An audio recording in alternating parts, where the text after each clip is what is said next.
Oh, I haven't had this in forever. Ooh, this one's my favorite. Oh, I remember this from when I was a kid. Yoink! Hey, Dad!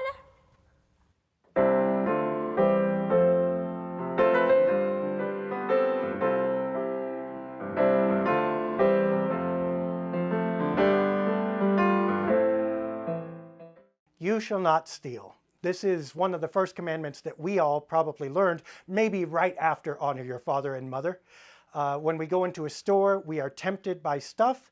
We're supposed to engage in a proper contract with the merchant, giving them money or whatever they ask for before we take their stuff. If we take it without giving them something, then we have stolen, which is bad. We all know this. This is absolutely true. We should teach our young people and certain of us adults that it's not okay to go take the candy bar from the store. That said, there is a lot more to this because we engage in unequal relationships all the time as a matter of course. In fact, we're warned as soon as we get out into the world and engage with spending money or investing in whatever, that the first rule is buyer beware, because there are people out there who are going to attempt to exchange goods with you for your money, and those goods will either be substandard or will not give what was promised. And this too falls under the commandment, do not steal. Every time in an exchange with another person, we either misrepresent what we're giving them, that we know that what we are giving them is inadequate. If they think it's going to do something that it's not really going to do, that's not just a fault in them. That's a fault in us.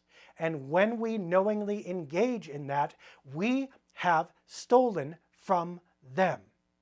Now I want you to stop and think how many of us would be really proud that we didn't take a candy bar from the store, but also pat ourselves on the back for being the ones that are so shrewd that we can kind of get the edge on everybody else by selling them the flim flam or by getting to the thing first that everybody wants and investing in it, and then everybody else has to pay us.